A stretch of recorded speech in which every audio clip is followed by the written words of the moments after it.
Alhamdulillahirabbil alamin. Wassalatu wassalamu ala asyrafil anbiya'i wal mursalin wa ala alihi wa sahbihi ajma'in. Rabbi shrah li sadri wa yassir li amri wahlul 'uqdatam min lisani yafqahu qawli. Subhanaka la ilma lana illa ma 'allamtana innaka antal alimul hakim. Pengurusi dan aktuan kuasa masjid, jadi untuk mendapatkan lebih taufik lagi, tuan-tuan ke depan sikit. Jangan saya ke depan, biar ramai, nampak ramai sikit. Depan.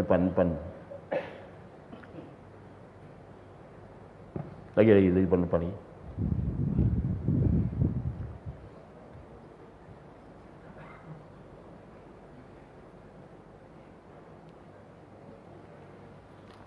Alhamdulillah, kita bersama-sama merapatkan kesyukuran kehadrat Allah Subhanahu wa taala kerana pada malam yang berbahagia ini kita masih lagi dikurniakan Allah roh kita untuk meneruskan ketakwaan kita kepada Allah Subhanahu wa taala. Kita pada malam ini melaksanakan solat maghrib berjamaah diikuti dengan kuliah maghrib. Maka Allah beri 6 kelebihan. Yang pertama, rezeki yang halal. Yang kedua, lepas seksa kubur. Yang tiga, dapat kitab dengan tangan kanan. Keempat, meniti titian seperti kilat yang menyambar. Yang keenam, yang kelima, bersama-sama para Nabi SAW. Dan yang keenam, akan masuk syurga. Itu. Jadi tuan-tuan, pada malam ini tuan-tuan telah melaksanakan apa yang saya katakan tadi. Sembahyang maghrib berjamaah diikuti dengan kuliah maghrib. 6 kelebihan dia. Yang pertama, rezeki yang halal. Rezeki kita berdoa, Allahumma rzuqna rizqan halalan thayyiban barakan wasi'an. Ya Allah, rezekikanlah kami rezeki yang halal. Itu yang penting. Yang thayyib, yang baik. Kadang-kadang halal juga, tapi tidak thayyib, tidak baik, basi dan sebagainya. Jadi untuk mendapatkan khusyuk dalam solat, yang pertama, makan mesti halal. Baru-baru ni saya masuk tengok TV, television, satu restoran di Rembau. Banyak orang Melayu makan. Orang perempuan bertudung-tudung pun makan. Katanya sedap sangat di kedai restoran Cina tu. Saya pun telefon kawan saya di Rembau. Saya kata, hebat Rembau ni. Yelah Ustaz, dia kata, di belakang restoran tu kepala babi pun ada, dia kata. Itu orang Melayu makan. Itu sebabnya kita berhati-hati dalam mencari kedai makan. Untuk mengkhusyuk dan sembahyang, yang pertama, makan mesti halal dan tidak syubhat. Itu saya pesankan. Tuan-tuan kalau ada saudara mara gitu ke sana, dia kata banyak orang luar makan. Saya terus telefon kawan saya tu. Dia kata kepada babi pun ada, lagi babi yang ada di belakang. Tapi banyak orang Melayu makan di kedai Cina. Saya pun heran, dia boleh telan tu. Boleh telan. Satu hari saya pergi ke Kota Tinggi, ceramah. Dia orang ajak saya makan. Kedai Islam, Cina Islam dia kata. Memang ada rusa, ada kijang, ada macam-macam ada. Saya pun pergilah. Saya pergi, saya ke dapur nak ke bilik air, tengok mangkuk dia, mangkuk Cina. Mangkuk Cina kan berbelang-belang. Cina yang Islam tu pun pakai seluar pendek. Tak boleh makan saya. Saya minum air botol aja. Tapi ramai pula orang makan. Itu heran. Jadi sama juga kadang-kadang kita makan ikan. Ikan yang kita makan yang dibela itu pun kena berhati betul-betul. Pasal kawan saya cerita, dia menjual ikan. Saya lupa ikan apa benda tu. Dia beli ikan tu, orang Melayu belilah ikan tu. Dia pun berniaga. Satu hari Cina tak hantar ikan kepada dia. Dia pun pergilah tempat di Cina tu memelihara ikan tu. Dia tengoknya tempat dia beli ikan tu, dia buatnya satu macam tapis gitu. Dia bubuhnya sebagai segala bangkai. Bangkai ayam, bagi anjing, bangkai babi, semua situ. Bagi ikan tu makan. Bagi ikan tu makan ulat-ulat yang daripada bangkai itu. Itulah yang kita makan. Itu sebabnya kadang-kadang doa kita Allah Ta'ala tolak. Wa ta'muhu haram wa syarru haram fa anna yustajabulah. Makanan pun haram, minuman pun haram. Bagaimana Allah nak terima kita punya doa? Itu saya pesankan tuan-tuan dan tuan-tuan pesankan kepada saudara-saudara kita supaya berhati-hati dalam mencari makan. Betul. Itu halal. Kita minta halal. Dalam doa semayang duha, wa in kana haraman faj'alhu halalan. Sekiranya benda itu haram, jadikan dia halal. Kita minta halal. Yang pertama, khusyuk dalam semayang. Yang penting. Yang kedua, doa kita supaya Allah terima sekiranya makanan yang kita makan itu halal. Yang syubhat pun jangan makan. Yang syubhat pun jangan makan. Sama juga kita jangan makan yang makruh.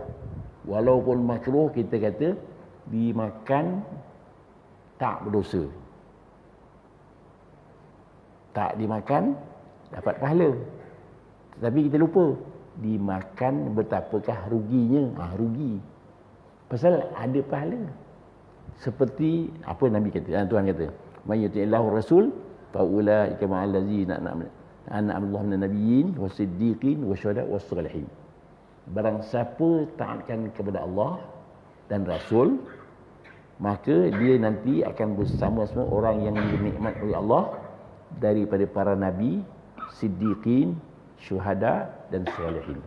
Kita akan ikut cakap Nabi aja. Ikut perintah Allah Ta'ala. Perintah ada dua. Yang pertama, wajib dilaksanakan. Yang kedua, wajib ditinggalkan. Itu taat.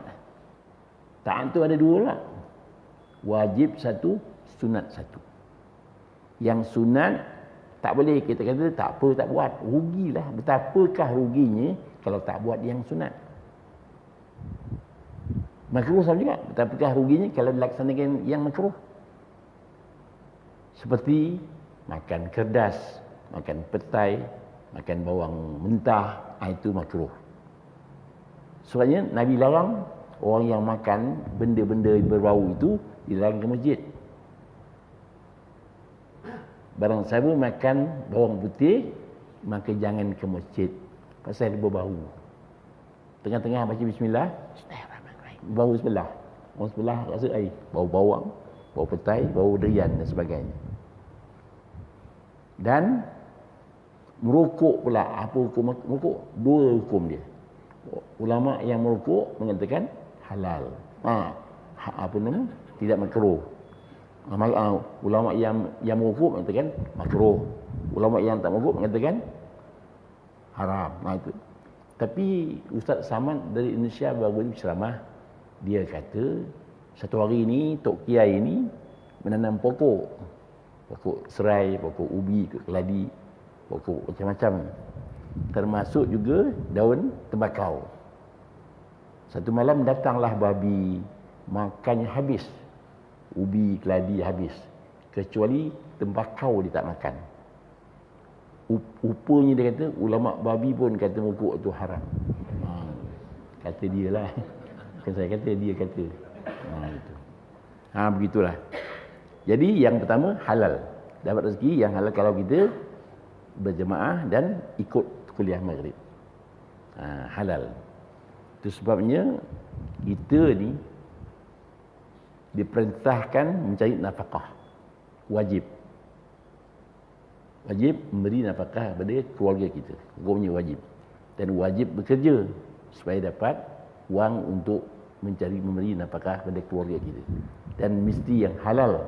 Kalau tak halal, kita menumbuhkan keluarga yang tidak halal. Banyak anak-anak yang tidak sempurna hidupnya pasal makanan yang dibuat oleh bapaknya, makanan yang haram. Begitu. Itu sebabnya kita lihat ya, sembelihan kita itu mesti ikut undang-undang dia. Yang pertama, pisau yang sangat tajam. Yang kedua, jangan menyembelih depan binatang. Walaupun makanan itu halal, tapi tak cantik. Pasal wama arsalnaka illa rahmatan lil alamin. Tidak kami utus engkau wahai Muhammad dengan rahmat kepada seluruh alam. Rahmat ni kita orang manusia biasa ni kalau perang tidak boleh dikela-kela, tidak boleh diseksa musuh kita. Binatang, jangan menyembelih binatang depan binatang. Kita kena korban 20 ekor. Disembelih binatang depan binatang, tak mana boleh. Sembelih lembu tengok kawan dia, habis aku lepas aku dia kata. Tak boleh. Dan jangan diangkat pisau itu 2 kali sembelih, tak boleh. Itu nak pergi halal. Dan sekarang bagus dah. Dunia kira, Jepun dah ambil yang halal.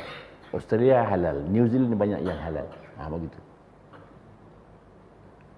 Itu kita mencari rezeki yang halal, betul-betul halal. Jangan separuh-separuh halal. Begitu. Saya pergi ke China, dia kata halal. Saya tengok burung dia, tak sembelih pun, Cina. Dia kata halal. Saya tak makan lah. Begitu. Begitulah. Saya pergi ke Perancis. Saya tanya pekerja dia, kedai Arab ni, kedai Arab, Lebanon, halal? Halal. Saya tanya pekerja dia. Saya tokeh dia. Dia kata halal. Saya tanya pekerja, hai tak halal. Ghair mazbuh, dia kata. Tidak disembelih. Itu makan kena jaga. Begitulah yang pertama. Yang pertama penting. Yang kedua, diselamatkan dari seksa kubur. Kita lihat seksa kubur ni, mula-mula kita nak mati pun ada masalah. Satu hari Nabi Allah Ibrahim AS meminta Israel tengokkan muka dia, tengokkan muka badan dia. Wahai Israel, kau tunjukkan kau punya muka padaku. Kata Israel, tak boleh, nanti kau akan pengsan. Takut tengok, nak juga tengok. Dia nampak saja buruk sangat rupa Israel ni. Tumbang Nabi Ibrahim, pengsan dia. Betul. Itu sebab kita nak mati besok, kita 3 masalah. Yang pertama, waktu nazak. Yang kedua, waktu tercabut nyawa kita. Yang ketiga, waktu kita dah mati. Itu masalah. Jadi, apa yang patut kita buat? Kita bimbang waktu nazak itu, syaitan akan datang, 2 syaitan, kiri dan kanan, nak test kita punya iman. Dia kata, bapa engkau dulu mati dalam Yahudi, dalam Nasrani, kau ikutlah aku. Kita kalau iman tak kuat, tak beribadat, tak bertakwa kepada Allah Subhanahu Wa Taala, akan tergelincir kita. Itu yang paling takut. Itu doa kita, Allahumma khtimna bi husnil khatimah. Ya Allah, akhiri hidup kami ini dengan sebaik-baik pengakhiran. Wala taqdim alana ya Allah bisu'il khatimah. Jangan kau akhiri hidup kami dengan seburuk-buruk khatimah. Itu sebabnya kita semayang jangan tinggal. Jangan tinggal. Itu takut. Yang pertama, nazak. Kita perhatikan nak mati besok, kita potong tangan sikit je potong. Sakit kan? Tangan sakit. Tetapi waktu kita nak mati, seluruh badan kita akan tercabut. Nyawa, urat-urat ni semua akan rasa sakitnya mati itu. Itu Tu Allah mahwin alaina fi sakaratil maut. Ya Allah, mudahkan, ringankan waktu kami nak sakarat, mabuknya mati. Itu kita takut. Memang mati ni amat ditakuti. Tapi takut mati pun mati. Itu masalahnya. Lari mati pun mati. Tunggu mati pun mati. Macam cerita Nabi Allah Sulaiman AS. Pada satu hari, dia punya pembantu dia nampak depan dia ada malaikat maut. Malaikat maut tengok, wahai Nabi Allah Sulaiman, siapa yang pandang aku tu? Dia kata, yang renu aku tu. Kata Nabi Sulaiman, malaikat maut lah tu. Oh, sudah. Hantarkan aku tempat lain. Lari. Hantarkan aku di tempat lain. Nabi Sulaiman perintahkan angin, hantar dia ke India. Dia masa tu dia Palestin. Larilah ke India. Sampai di India. Kuasa angin. Perintah Allah Ta'ala. Nabi Sulaiman dia perintah angin bawa orang itu ke India supaya lari daripada malaikat maut. Sampai di sana, malaikat maut pun sampai. Kata Nabi kata malaikat maut, aku pun heran. Itu di benungnya tengok orang tu. Aku pun heran macam mana dia ada di Palestin ni. Allah Ta'ala perintahkan dia cabut nyawa di India. Dia ada di Palestin. Macam mana? Macam mana malaikat maut kata? Macam mana Tuhan suruh aku cabut nyawa di India? Dia di Palestin. Rupanya betul lah Allah Ta'ala perintahkan dia cabut nyawa di India. Mati dia. Lari mati, tunggu pun mati. Jadi kita yang kata Imam Ghazali, bukan mati yang kita takut. Yang kita takutlah persiapan mati tak cukup, itu kita takut. Itu. Persiapan tak ada. Maka mati ni ada 6 tanda. Yang pertama, merah padam mukanya. Yang kedua, berbuih mulutnya. Yang ketiga, menengkur seperti binatang kena sembelih. Menengkur. Mati begitu, tanda-tanda azab dah turun. Tetapi tuan-tuan, kalau tuan-tuan jumpa orang berbuih mulut begitu, atau merah padam mukanya, ataupun menengkur seperti lembu kena sembelih, jangan cakap apa-apa, dia diam dah. Dan tengok, habis neraka lah ni, tak boleh. Itu bukan kerja kita. Tetapi kalau berpeluh dahinya dan mengalir keluar air matanya atau kering bibirnya, tanda-tanda rahmat dah turun. Itu yang kita minta. Kita hari-hari minta, Rabbil pilih warhamni. Ya Allah, ampunkan dosa aku dan rahmatilah akan aku. Rahman Allah Ta'ala maha luas. Satu hari, seorang pemuda nak mati dah. Nabi pun sampai. Nabi kata, istighfarlah kepada Allah. Semoga Allah ampunkan dosa. Dia pandang ke Nabi. Nabi senyum. Sahabat kata, ya Rasulullah, kau senyum, aku tengok tak taubat pun dia. Tak, aku nampak matanya menyesal, ada tanda-tanda menyesal. Allah ampunkan dosa. Begitu luasnya. Inna rahmati wasi'at kulla syai'. Rahmatku mengatasi segala sesuatu. Begitu. Itulah kita.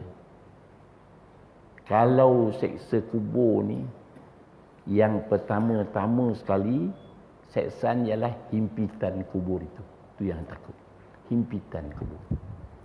Tetapi kalau kita orang beriman, diluaskan kubur itu seluas-luasnya. Tidak ada apa masalah. Jadi untuk kita terlepas dari soalan mungkar nakir, kita baca tabarakalladzi mulku wa ala kulli syai'in qadir. Nak tidur. Nak tidur baca surah Al-Mulk. Itu kelebihan dia. Jadi kalau tuan-tuan belum buat lagi, malam ni start. Jangan tangguh dah. Besok lupa. Dan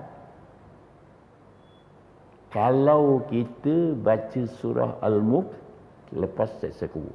Tetapi kalau kita sembahyang tahajud malam, kubur kita menerang seperti mentari baru terbit. Itu. Kalau kita boleh sembahyang tahajud, nanti kubur kita terang menderang seperti mentari baru terbit. Itu yang payah nak bangun tu. Kelebihan sembahyang tahajud tu. Kita payah nak bangun. Pasal tidak mengenangkan bagaimana mati besok. Kalau kita kenangkan mati besok, bagaimana kita ditanam dalam kubur seorang-seorang dengan pancaran api dari mulut Munkar Nakir, kita akan bangun malam takut. Pasal mati itu menunggu kita. Itu sebabnya dia kata, kita sebelum ke kubur, siapkan diri untuk masuk dalam kubur. Boleh apa? Sebelum ke kubur, standby kan amalan untuk ke kubur. Tak tahu kita bila mati. Qul innal mauta allazi tafirruna bi fa innahu laqikum. Katakan olehmu, mati yang kau lari daripada ni dicari kamu. Itu dia. Kebetul umur kita berapa? Nabi kata a'maru ummati baina sittin wa sab'in.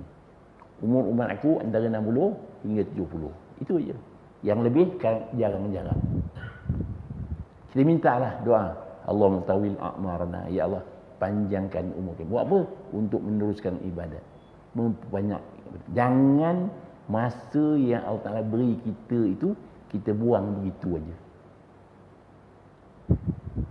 Nasib baik umur kita pendek. Umur umat zaman dulu panjang-panjang. 1000 tahun. 600 tahun, 800 tahun. Kita 60 hingga 70. Itu pun jarang-jarang. Kalau umur kita 1000 tahun lagi mana agak-agak. 1000 tahun umur itu jadi. Pening kerjaan nak bayar pencen. Bukan kerjaan pening. Anak cucut pun pening. Tengok datuk dia. Tak mati-mati orang tu ni. Mati itu mesti. Kullu nafsin za'iqatul maut. Setiap bernyawa mesti mati. Mesti merasai mati.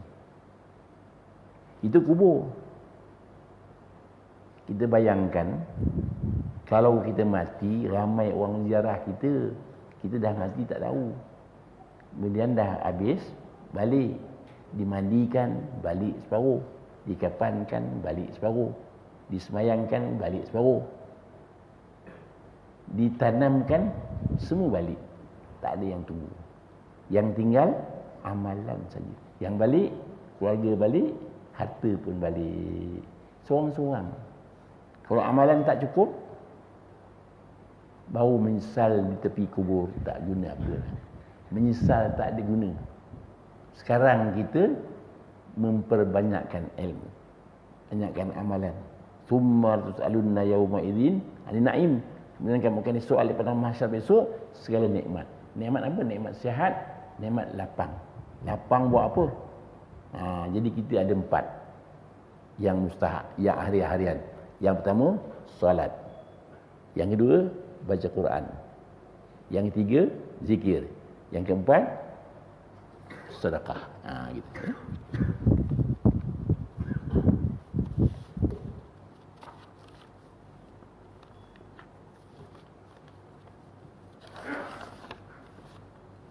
Yang pertama, solat. Solat ni, yang pertama, solat. Mesti ikut undang-undang dia. Pertama, ikut waktu. Yang kedua, syarat dan rukun. Yang ketiga, khusyuk dalam solat. Bagaimana nak khusyuk pula? Jaga makan. Mengetahui makna-makna bacaan dalam sembahyang. Solat Fatihah mana apa, tahiyat mana apa, Rabbi fili mana apa, doa kunut mana apa. Ambil sikit-sikit dia dah. Fahamkan, bukan menghafal maknanya tak. Faham apa yang kita baca. Khusyuk memang payah sebenarnya. Kalau sekiranya kita nak khusyuk betul, kita jangan semayang di tepi pintu. Jangan semayang di tepi tingkap. Tengok orang lalu. Jangan semayang di atas di atas surat khabar. Baca surat khabar lah. Jangan. Pasal hati kita ni berjalan. Waktu kita berhenti. Kita duduk, hati berjalan. Bila kita berhenti, berjalan, hati kita berhenti. Itu pula passion tu. Bila kita berjalan, hati tak cakap. Bila kita berhenti, hati bercakap. Berbeza dengan jantung. Jantung lain. Jantung, kita berhenti, dia jalan. Kita jalan, dia jalan. Kalau dia berhenti, kita jalan. Itu habis. Betul. Itu yang pertama. Yang kedua, sembahyang sunat rawatib. Ambil yang muakkad saja pun. Sebelum subuh 2 rakaat, selepas zuhur sebelum zuhur 2 rakaat, selepas zuhur 2 rakaat. Selepas maghrib 2 rakaat. Cukup. Yang muakkad. Lepas Jumaat muakkad. Biasa lepas Jumaat orang balik. Sebelum Jumaat orang sembahyang, tapi yang muakkad. Yang muakkad lepas maghrib. Saya heran. Habis doa, habis sembahyang Assalamualaikum balik. Tak sembahyang sunat. Rugilah. Kan muakkad lepas Jumaat. Apa Nabi kata? Raka'atul fajri khairun minad dunya wa ma fiha. 2 rakaat sembahyang sunat fajar dan sunat subuh lebih baik dari dunia dan isi kandungannya. Banyak pahalanya. Sebenarnya Allah Ta'ala sayangkan kepada kita sebenarnya. Dibaginya pahala banyak-banyak. Dosa satu-satu. Pahala satu berganda-ganda. Bayangkan. Kalau kita berdosa sebanyak dunia ni buih di laut, istighfar 3 kali aja Allah ampunkan. Astaghfirullahalazim, allazi la ilaha illa huwal hayyul qayyum wa atubu ilaih. 3 kali Allah ampunkan dosa walaupun dosa kita sebanyak buih di laut. Gitu. Kan Allah sayangkan kepada kita. Kita yang tak sayangkan Allah Ta'ala. Kita tak cintakan Allah Ta'ala. Itu doa kita. Allahumma inni uhibbuk. Ya Allah, aku cintakan kepadamu. Uhibbu man yuhibbuk. Dan aku cintakan orang yang cintakan kepadamu. Dan cintakan Allah Ta'ala. Dan cinta orang yang cintakan Allah Ta'ala siapa? Para ulama, para nabi, para salihin, siddiqin. Cintakan juga dia. Wa uhibbu amalan yuqarribuni ila hubbik. Dan aku cintakan amalan yang mendekatkan aku kepada untuk mencintai Allah Ta'ala. Kita beramal. Sembahyang tahajud tu sekurang sembahyang tahajud ni 2 rakaat jadilah. 1 kan witir jadilah. Malas sangat tu. Kalau malas juga 1 rakaat witir dah lah cukup lah. Kalau malas juga tak payahlah. Tidur je lah. Itu yang pertama. Ikuti dengan sembahyang sunat rawatib, sunat duha. Apa guna sembahyang duha? Guna sembahyang duha Allah ampunkan dosa kita dan memberkati rezeki kita. Apa makna berkat? Berkat maknanya kebaikan sepanjang zaman. Mana berkat? Rezeki kita duit sikit je, itu berkat. Ramai orang boleh tumpang makan di rumah kita kalau rezeki itu diberkati. Apa Nabi kata? Iza dakhala dhaifu baital mu'min dakhala ma'hu alfu rahmah wa barakah. Apabila seorang tetamu masuk rumah orang beriman, masuk 1000 rahmat, 1000 keberkatan. Masuk aja. Terus kalau kita tengah-tengah makan, orang datang. Assalamualaikum. Waalaikumsalam. Masuk. Makan sama-sama. Gitu. Jangan Assalamualaikum. Diam. Takut masuk. Tak boleh. Itu kelebihan dia. Yang kedua baca Quran. Quran ni baca. Yang pertama saya pesankan tadi nak tidur, baca Al-Mulk. Apa faedahnya? Gunanya nanti kita tidak disoal oleh malaikat. Kalau soal pun mudah-mudah. Mudah dijawab. 30 ayat je. 5 minit, 6 minit, habis. Ataupun, saya pesankan begini. Tiap-tiap kali lepas sembahyang Isyak, lepas sembahyang sunat Ba'diyah, Pak Imam baca sekali bersama-sama makmum. Itu. Ada dah masjid-masjid yang buat begitu. Supaya kalau balik, tahulah balik, banyak hal. Tengok TV lah, nak makan lah, anak sakit lah, macam-macam. Di masjid, kita baca Al-Mulk. Gunanya, supaya mudah soalan mungkin nakir di kubur. Yang kedua, surah As-Sajdah. Sajdah, gunanya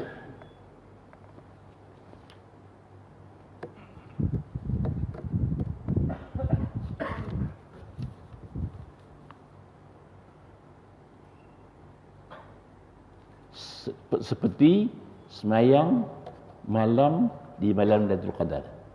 Seperti semayang malam Lailatul Qadar. Seperti tak sama. Pahalanya seperti. Macam inilah iklan televisyen, iklan radio, susu laktogen hampir-hampir menyerupai susu ibu. Tak sama. Hampir-hampir aja. Pasal susu laktogen kalau nak bagi anak minum, kena panas-panaskan sikit. Kalau susu ibu, tak payah. Kalau nak panas juga, maknya kena jerang. Tu. Kita gitu. Yang ketiga, Al-Waqi'ah. Gunanya, kita takkan apa-apa buat selama-lamanya. Takkan apa-apa buat selama-lamanya. Itu. 3 surah jadilah. Kalau rajin. Kalau tak rajin, baca 1 surah cukup. Tak rajin, setengah surah pun cukup. Tak rajin, tak payahlah. Begitu je.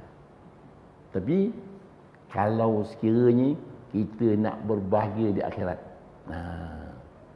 Nak berbahagia di akhirat. Itu sebabnya orang nak berbahagia di akhirat ni ada 3. Yang pertama, mulut yang berzikir. Yang kedua, badan yang sabar, mengharungi segala cubaan. Yang ketiga, hati yang bersyukur. Mulut yang berzikir, hati yang bersih, dan yang ketiga, badan yang sabar. Itu sebab kita kena amal apa? Ya Qudus, Ya Qudus, Ya Qudus. Akhirnya, Qaddis ruhana. Ya Qudus, Ya Qudus, Ya Qudus 100 kali. Sekejap aja. Kalau rajin. Qaddis ruhana. Sucikan rohani kami. Ya Qudus, Ya Qudus, Ya Qudus, Ya Qudus, Ya Qudus. Sekejap aja. Kita ni kena zikir kuat sikit. Quran kena baca. Zikir kena buat. Yang keempat, sedekah. Sedekah ni boleh menghilangkan bala, musibah. Boleh melanjutkan umur kita. Satu hari zaman Nabi Sulaiman AS, ada seorang mencuri anak burung. Anak burung. Mengadulah burung tadi kepada Nabi Sulaiman. Wahai Nabi Sulaiman, ada orang curi anak saya, dia kata. Tak apa, Nabi Sulaiman kata, tak apa. Aku perintahkan jin tangkap orang itu kalau dia mencuri lagi. Satu hari, mencuri lagi. Apa nama? Orang lelaki itu. Anak burung. Datanglah jin nak tangkap dia, tetapi ditahan oleh malaikat. Rupanya waktu dia manjat tu, ada orang minta sedekah. Diberinya sedekah pada orang itu, Allah selamatkan dia daripada bencana demikian. Sama je saya kisah, seorang perempuan ada anak. Dia menderma sedikitlah kepada orang yang minta sedekah. Tiba-tiba anak dia larikan oleh harimau. Maka malaikat tarik balik anak itu kerana ia bersedekah kepada orang miskin tadi. Itu kelebihan dia. Itu bersedekah. Habis. Sambung balik. Kemudian kalau sekiranya kita baca surah Ad-Dukhan pula, sekiranya, maka 70,000 malaikat minta Allah Ta'ala ampunkan dosa kita. Kalau malaikat dah minta Allah Ta'ala ampunkan dosa, confirm terampun. Confirm terampun. Pasal dah malaikat minta. Malaikat kan makhluk yang dekat kepada Allah Subhanahu wa taala. La ya'sunallah fima amarahum, dia tak berani menderhaki Allah Taala apa yang diperintahkan. Kalau kita baca surah Dukhan, Allah 70,000 malaikat minta Allah ampunkan dosa kita. Surah Ad-Dukhan. Habis. Sambung balik. Betul. Azan. Azan ganggu.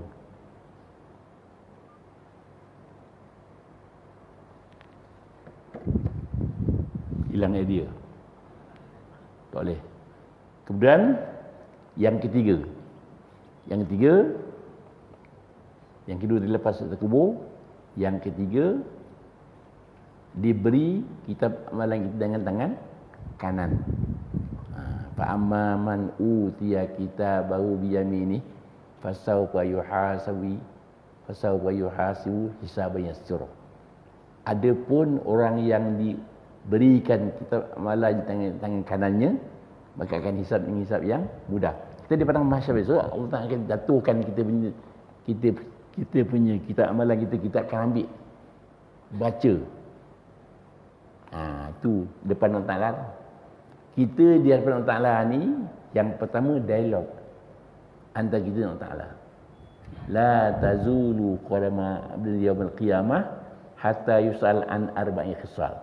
Tak bergerak kaki anak Adam di padang mahsyar melainkan disoal 4 soalan. Yang pertama, an ilmi fi amila bihi, fi ma amila bihi. Yang pertama soalan ilmu kita, beramal atau tidak. Itu sebabnya kita bila menuntut ilmu ni, mencari ilmu, mendapatkan ilmu, amalkan.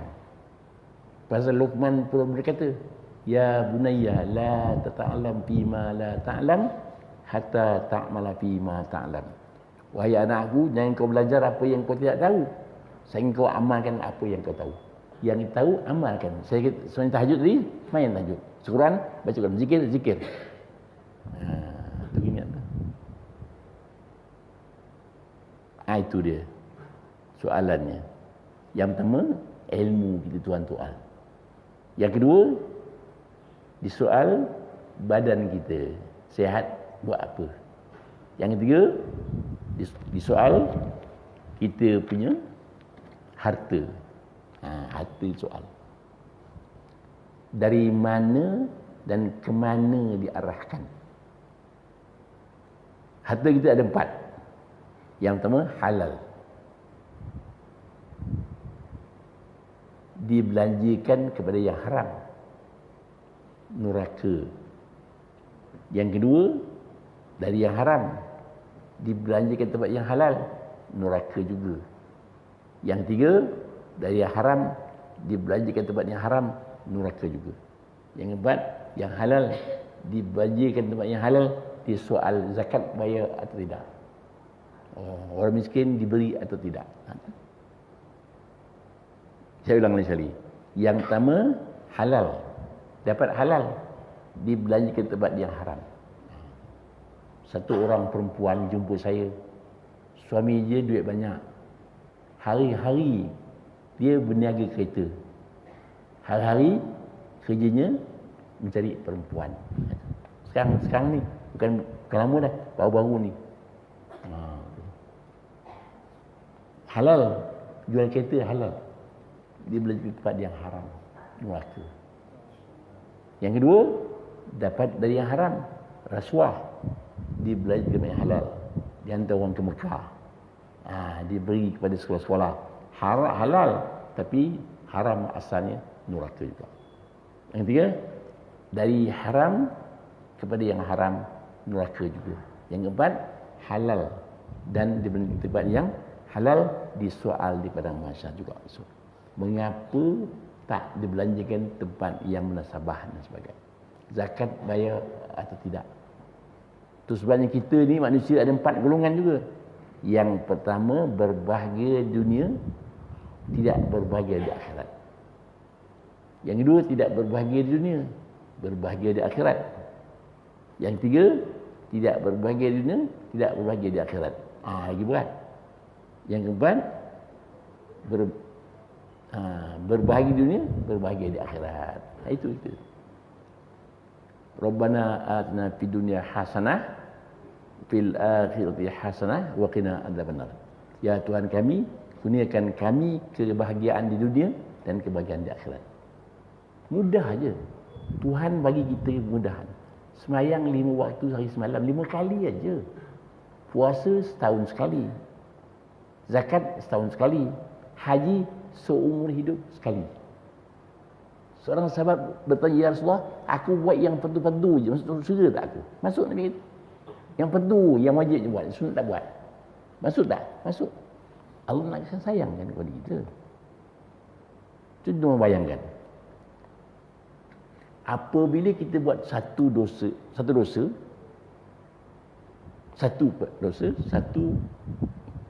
kira satu.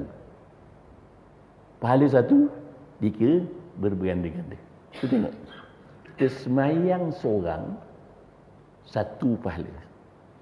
Semayang berdua, 27. Macam mana boleh 27? Kenapa tak 2 je? Orang bujang semayang, 1. Berkahwin, berapa? 70. Kalau kahwin 2, 140. Tak berani je lah. Dia panggil takwa. Tahu takwa? Takut bini tua. Itu. Itu dia cerita dia.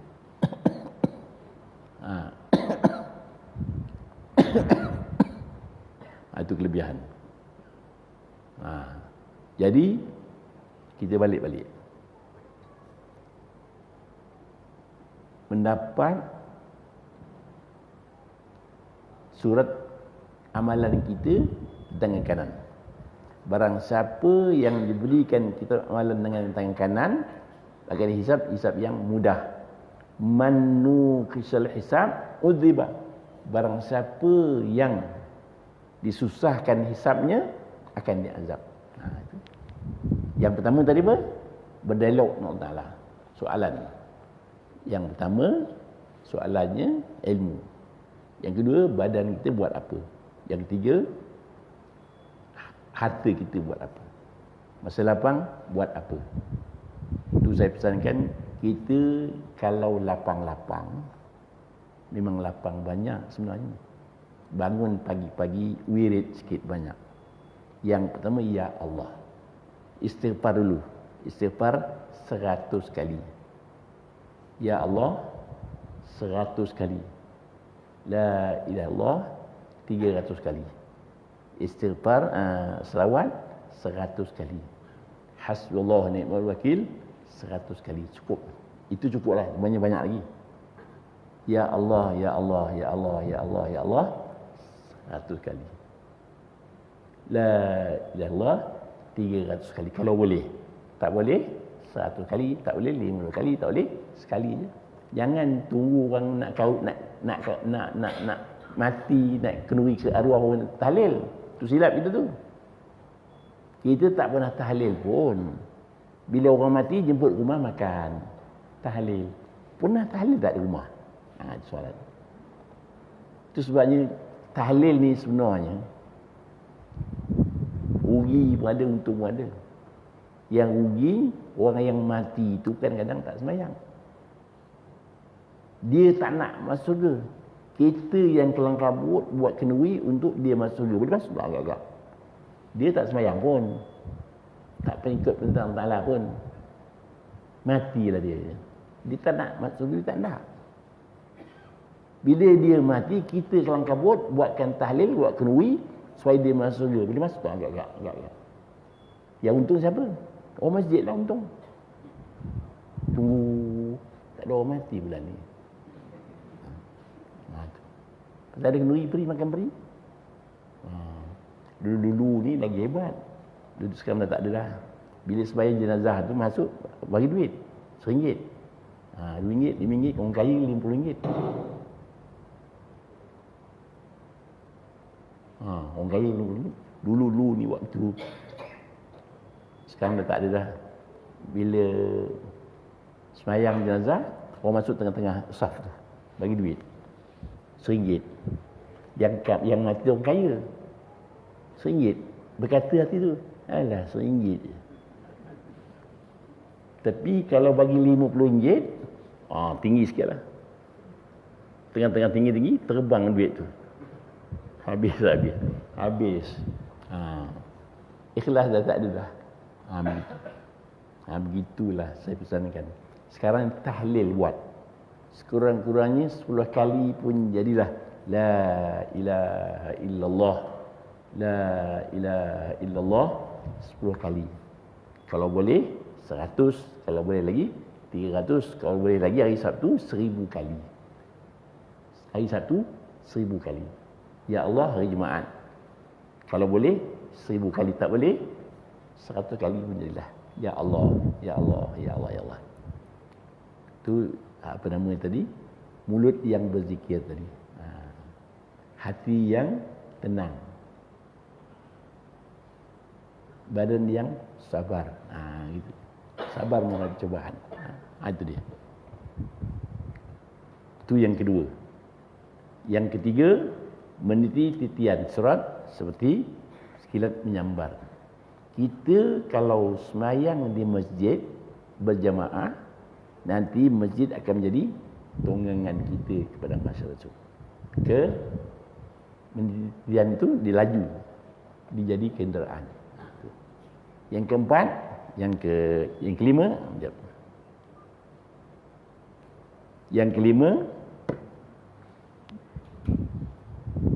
bersama para nabi. Kita bukan bersama nabi, dapat sama nabi tak. Pasal standard kita. Walaupun satu hari Sauban terus kering, namanya Sauban.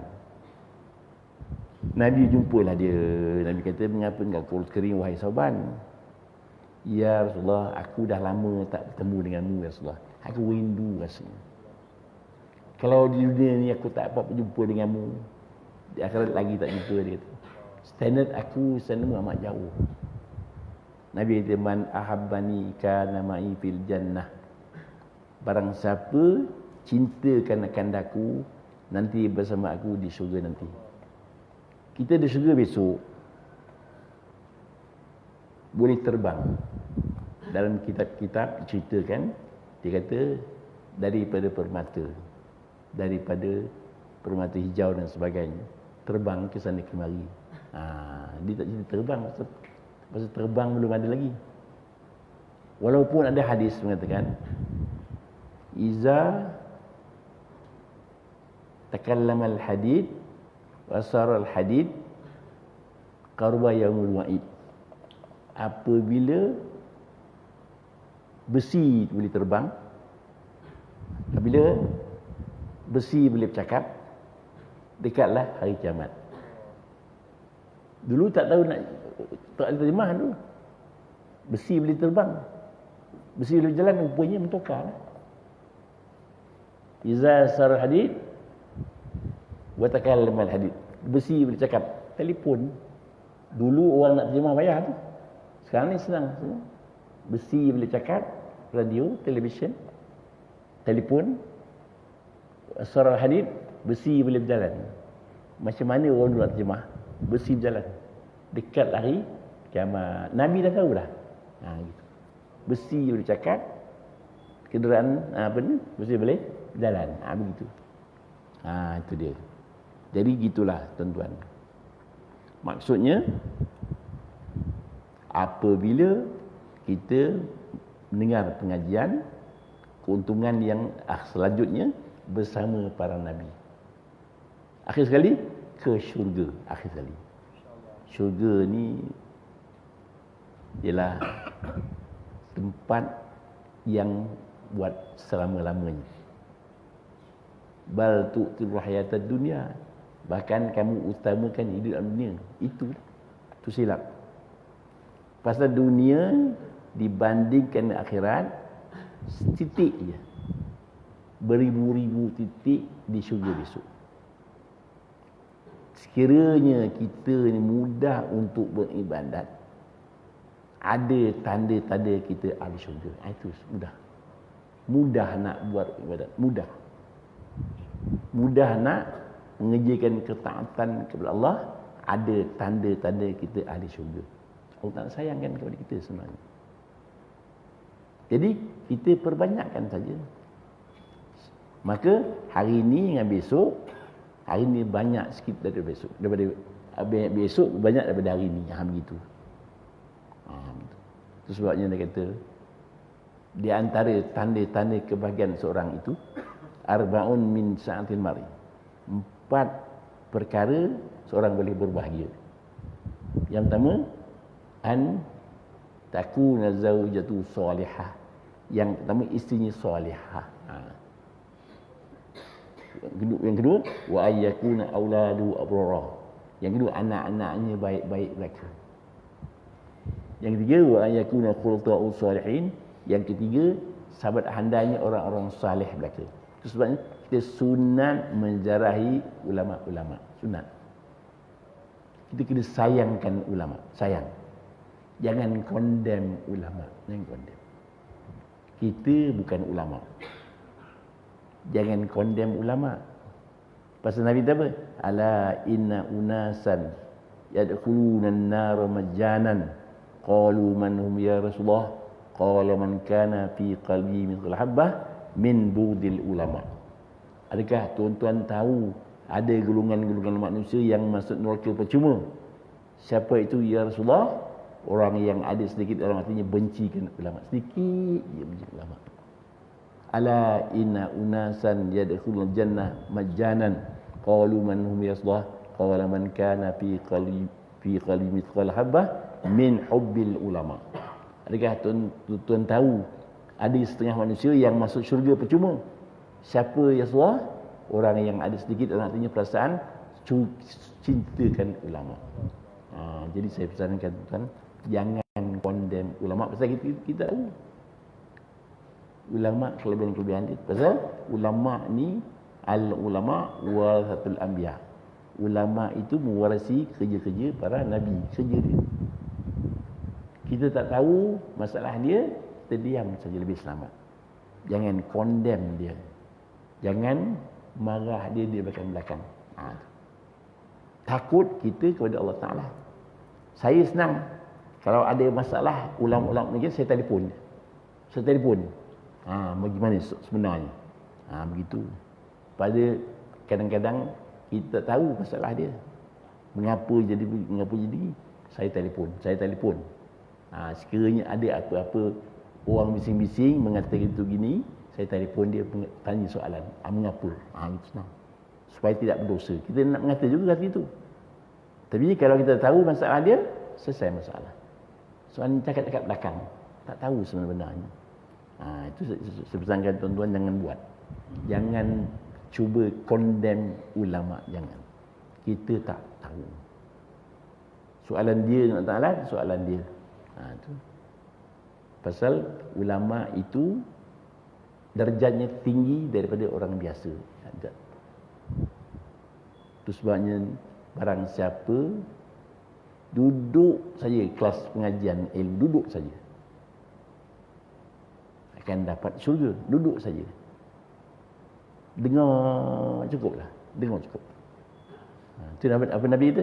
Kun aliman au muta'alliman au mustami'an au muhibban wala takun khamisan fatahlak. Hendaklah engkau jadi orang alim, atau orang yang mengaji, atau orang yang mendengar, atau orang yang sayangkan ilmu. Jangan jadi orang kelima, tak suka, benci dan sebagainya, maka kita akan binasa. Kena apa?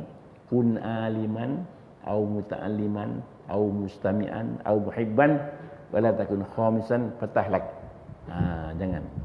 Jangan jadi orang yang kelima. Itu sebabnya kita ni ada masa kita luangkan sedikit untuk mendengar ceramah-ceramah, untuk mendengar syarahan-syarahan, untuk mendengar penerangan-penerangan yang diberi oleh ulama kita, ustaz-ustaz kita. Insya-Allah dunia pun selamat, akhirat pun selamat. Begitulah. Jadi begitulah tuan-tuan dan puan-puan. Jadi insya-Allah yang akhir sekali ke syurga. Akhir ke syurga. Syurga tu berbagai nama. Darussalam ada, Darul Khuldi ada, Darul Ma'wa ada, Syurga Firdaus pun ada. Kalau kita nak minta syurga, mintalah syurga Firdaus.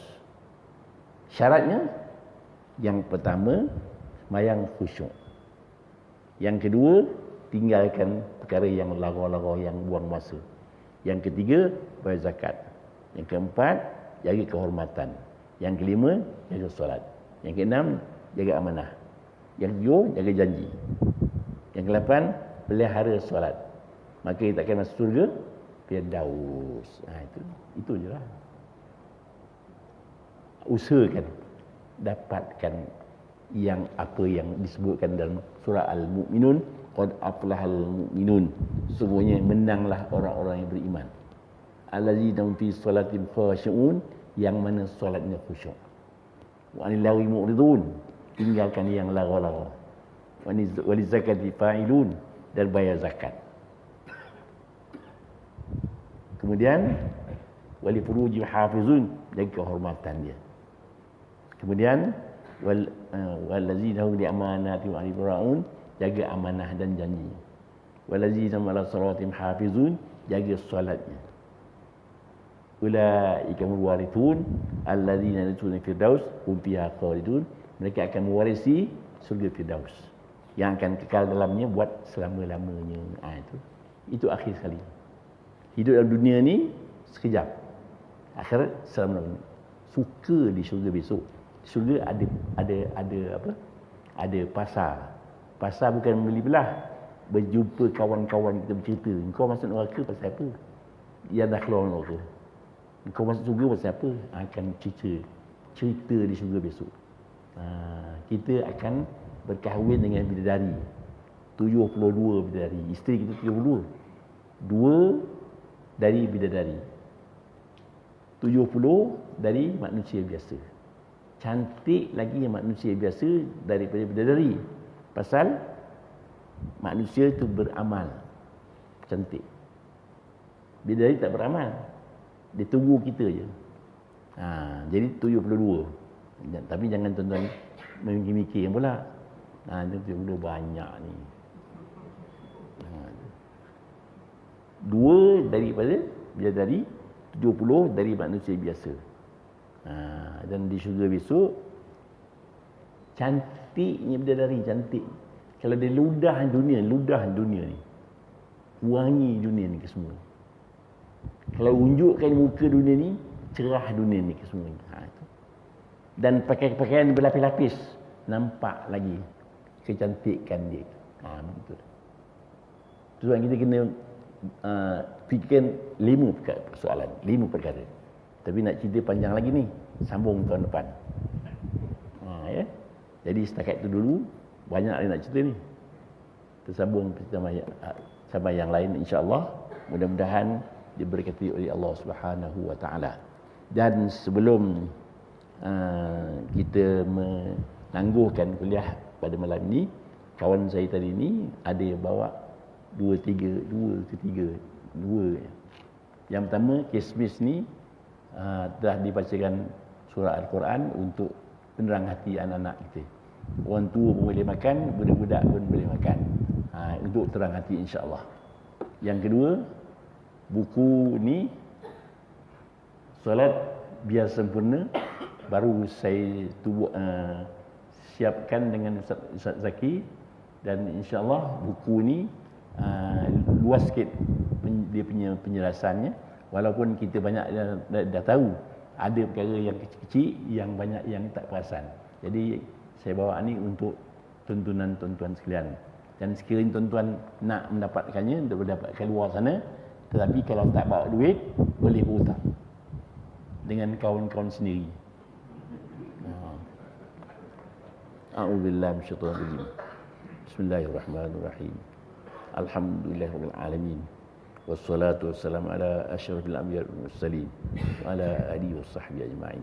Allahumma iftah 'alaina futuhal 'arifin warzuqna fahman nabiyyin wa ilhamal malaikatil muqarrabin bi rahmatika ya arhamar rahimin.